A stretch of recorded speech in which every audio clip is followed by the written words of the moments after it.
Houji miyamang da uriba map asida yauriba point out toriba mafumsing asini ngasi yu anganbada Indian gi leiriba forcing gi maikeidigi ningthizena khandoklaba matungda Pakistan gi oiba mafumsingda chathakiba attack gi oiba location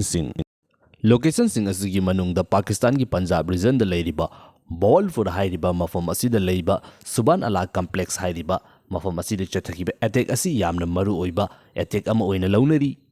masigi maramdi India gi maikeidigi hairiba mafum asida chatharakiba attack aduda Jaish Mohammed Hairiba organization asigi chip oiba Masud Azhar Hairiba miyoi asigi oiba family miyoi tara hatkre haibagi oiba wafam asini Suwana La Hairiba complex asi Jaish Mohammed Singh gi oiba training ground oiba mafam amani haiduna hairiba mafam asida Jaish Mohammed gi oiba member sing lei haiduna India gi maikeidagi target tawduna hairiba mafam asi terrorist infrastructure ni haiduna chapchana hit tawduna chathakiba attack amani attack aduda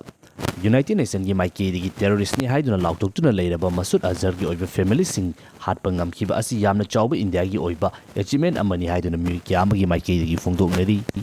hairiba thawdo asigi mafam asigi oina thokiba event asidani India gi maikeidagi chatharakiba attack aduda angang fawba yauna hatki haibagi oiba Pakistan gi maikeidagi yamna kana fongdorakliba wafum asi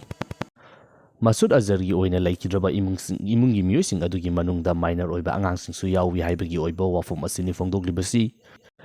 India gi maikeidagi Kashmir gi Pahalgam da thokiba terror adugi pakum oina Pakistan gi mafam kaya amada attack chatharakraba matungda madugi pakum oina hauji Pakistan gi Prime Minister oidiba Shehbaz Sharif gi maikeidagi India na chatharakiba khongthang adu Ek of war ni Pakistan gi soil da changsilaktuna India gi maikeidagi aduki matik yamna mapangal kanba khulaising sizinaduna civilian da fawba target tawduna attack chatarakba haibasi lan hobani haiba wafum asi fongdoktuna madugi oiba chapchaba pakum pigeni India na chatarakliba khongthang adu United Nation gi UN Convention gi Article 51 violate tawbadana tana makal makha kya gi oiba international law sing violate tawbana maram oiduna India na chatarakliba attack adugi pakum oina Pakistan gi maikeidagi su military gi oiba responsing pinabagi damakta chapchaba right lay maram aduna athuba matamda Pakistan gi maikeidagi India na chatharakiba attack adugi chapchaba military pakum piragani haiduna Pakistan miyam singda thajaba pikre India hairiba country asi kariguma Pakistan ga lan thokpa taragadi two front war thorpa yabagi oiba yamna chawba akiba ama lay haiduna adumak phongdoknaduna laklibani adubu hauji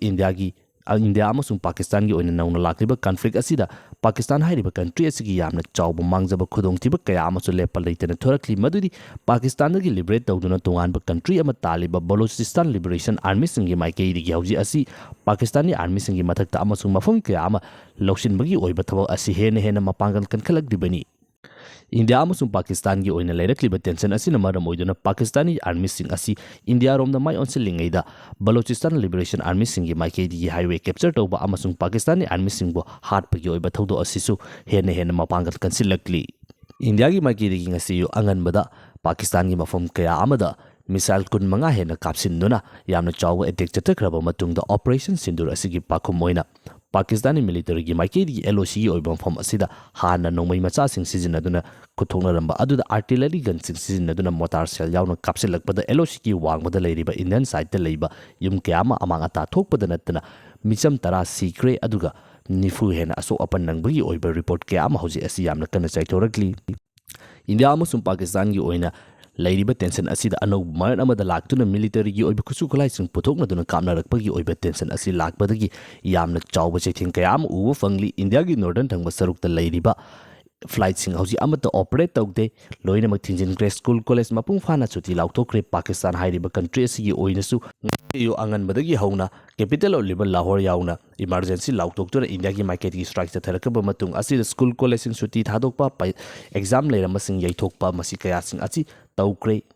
India amasung Pakistan gi oina nauna lakliba conflict asida India gi maikeidagi su India gi airspace asida Pakistani airlines sing changhandaba aduga Pakistan gi maikeide su makhoi gi oibi airspace da India gi airlines sing changhandana bagi damakta athingba thamkraba matung asida haujik nauna khula yauna sijinarakpasina maram oiduna thingdaba atoba foreign country sing gi oiba flight sing asisu hairiba lambi asi thaidoknaba honarakli India gi maikeidagi Kashmir gi Pahalgam gi oiba terror attack adugi pakum oina Pakistan gi mafam mapanda yamna kanba attack sing chathakraba matungda Pakistan gi leiriba lenga ki maikeidigi officially madugi oiba pakum chapchana military gi oiba action na pigeni haiba wafum asi fongdoktuna leikre India Pakistan gi oina leiriba conflict asida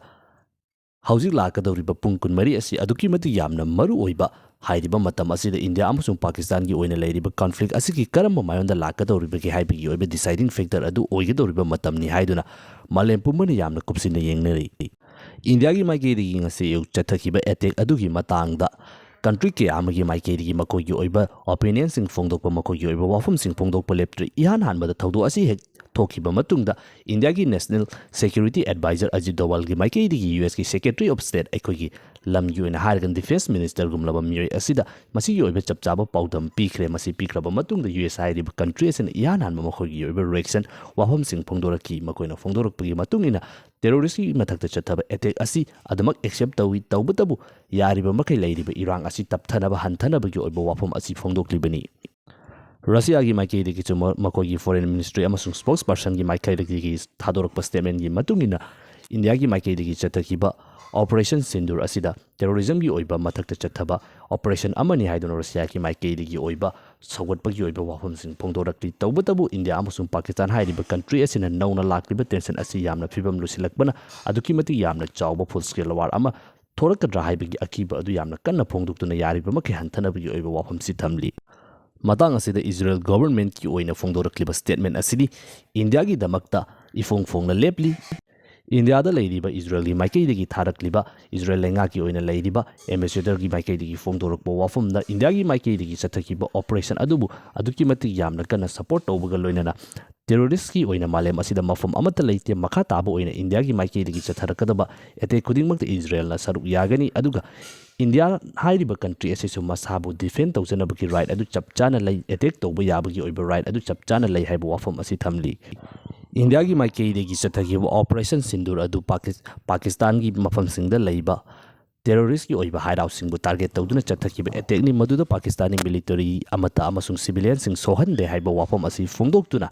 ꯀꯔꯤꯒꯨꯝꯕ ꯃꯁꯤꯒꯤ ꯄꯥꯎꯈꯨꯝ ꯑꯣꯏꯅ ꯄꯥꯀꯤꯁꯇꯥꯟꯒꯤ ꯃꯥꯏꯀꯩꯗꯒꯤ ꯏꯟꯗꯤꯌꯥꯒꯤ ꯃꯊꯛꯇ military operation ꯆꯠꯊꯔꯛꯄ ꯇꯥꯔꯒꯗꯤ ꯌꯥꯝꯅ ꯆꯥꯎꯕ ꯂꯥꯟꯖꯥꯎ ꯑꯃ ꯊꯣꯛꯀꯅꯤ ꯍꯥꯏꯕ ꯏꯟꯗꯤꯌꯥꯒꯤ ꯑꯣꯏꯕ ꯌꯥꯝꯅ ꯀꯟꯕ ꯋꯥꯔꯅꯤꯡ꯫ ꯅꯥꯀꯜ ꯑꯃꯔꯣꯝꯗꯅ ꯍꯧꯖꯤꯛ ꯏꯟꯗꯤꯌꯥꯒꯤ ꯑꯣꯏꯅ ꯃꯐꯝ ꯑꯗꯨꯛꯀꯤ ꯃꯇꯤꯛ ꯌꯥꯝꯂꯕ ꯃꯐꯝꯁꯤꯡ ꯈꯪꯗꯣꯛꯇꯨꯅ ꯍꯧꯖꯤꯛ ꯑꯁꯤ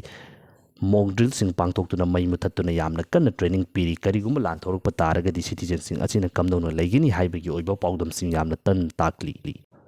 ꯅꯥꯀꯜ ꯑꯃꯔꯣꯝꯗ ꯄꯥꯀꯤꯁꯇꯥꯟ ꯍꯥꯏꯔꯤꯕ ꯀꯟꯇ꯭ꯔꯤ ꯑꯁꯤꯒꯤ ꯑꯣꯏꯅ ꯂꯩꯔꯤꯕ ꯂꯩꯉꯥꯛꯀꯤ ꯃꯥꯏꯀꯩꯗꯒꯤꯗꯤ ꯌꯥꯝꯅ ꯀ꯭ꯂꯤꯌꯔ ꯑꯣꯏꯅ ꯏꯟꯗꯤꯌꯥꯅ ꯆꯠꯊꯔꯛꯈꯤꯕ ꯑꯁꯤ ꯑꯦꯛ ꯑꯣꯐ ꯋꯥꯔꯅꯤ, ꯃꯔꯝ ꯑꯗꯨꯅ ꯆꯞ ꯆꯥꯕ ꯃꯤꯂꯤꯇꯔꯤꯒꯤ ꯑꯣꯏꯕ ꯄꯥꯎꯈꯨꯝꯁꯤꯡ ꯄꯤꯒꯅꯤ ꯍꯥꯏꯕ ꯋꯥꯐꯝ, ꯑꯗꯨꯒ ꯍꯧꯖꯤꯛ ꯄꯨꯟꯁꯀꯤ ꯑꯣꯏꯅ ꯂꯩꯔꯤꯕ LOCꯒꯤ ꯃꯅꯥꯛ ꯅꯛꯅ ꯂꯩꯔꯤꯕ ꯃꯐꯝꯁꯤꯡ ꯑꯁꯤꯗ ꯁꯣꯛꯅꯔꯤꯕ ꯂꯥꯟꯊꯦꯡꯅꯔꯤꯕ ꯑꯁꯤꯗ ꯄꯥꯀꯤꯁꯇꯥꯟꯒꯤ ꯃꯥꯏꯀꯩꯗꯒꯤ ꯀꯥꯞꯁꯤꯜꯂꯛꯄꯗ ꯃꯤꯑꯣꯏ 15 ꯁꯤꯈ꯭ꯔꯦ, ꯑꯗꯨꯒ 94ꯃꯨꯛ ꯁꯣꯛꯂꯦ ꯍꯥꯏꯕꯒꯤ ꯑꯣꯏꯕ ꯑꯅꯧꯕ ꯔꯤꯄꯣꯔꯠ꯫ ꯅꯨꯃꯤꯗꯥꯡ ꯃꯇꯝ ꯑꯣꯏꯁꯤꯜꯂꯛꯄ ꯑꯁꯤꯗ ꯍꯧꯖꯤꯛ ꯄꯥꯀꯤꯁꯇꯥꯟ ꯑꯃꯁꯨꯡ ꯏꯟꯗꯤꯌꯥꯒ ꯕꯣꯔꯗꯔ ꯑꯣꯏꯔꯤꯕ ꯃꯐꯝꯁꯤꯡ ꯑꯁꯤꯗ ꯅꯥꯀꯟ ꯑꯅꯤꯃꯛꯀꯤ ꯌꯥꯝꯅ ꯀꯟꯅ ꯆꯦꯛꯁꯤꯟ ꯊꯧꯔꯥꯡꯁꯤꯡ ꯂꯧꯈꯠꯂꯤ꯫ ꯃꯤꯂꯤꯇꯔꯤꯒꯤ ꯑꯣꯏꯕ ꯑꯦꯁꯦꯠꯁꯤꯡ ꯍꯣꯟꯖꯤꯟꯕ ꯂꯦꯞꯇ꯭ꯔꯤ꯫ ꯏꯟꯗꯤꯌꯥꯒꯤ ꯑꯣꯏꯅ ꯏꯟꯗꯤꯌꯥ ꯁꯥꯏꯠꯇ ꯂꯩꯔꯤꯕ ꯃꯐꯝꯁꯤꯡ ꯑꯁꯤꯗ ꯐꯥꯏꯇꯔ ꯖꯦꯠ ꯀꯌꯥ ꯑꯃ ꯆꯠꯇꯨꯅ ꯄꯦꯇ꯭ꯔꯣꯂꯤꯡ ꯇꯧꯕꯒꯤ ꯑꯣꯏꯕ ꯋꯥꯐꯝꯁꯤꯡ ꯐꯣꯡꯗꯣꯛꯂꯤ꯫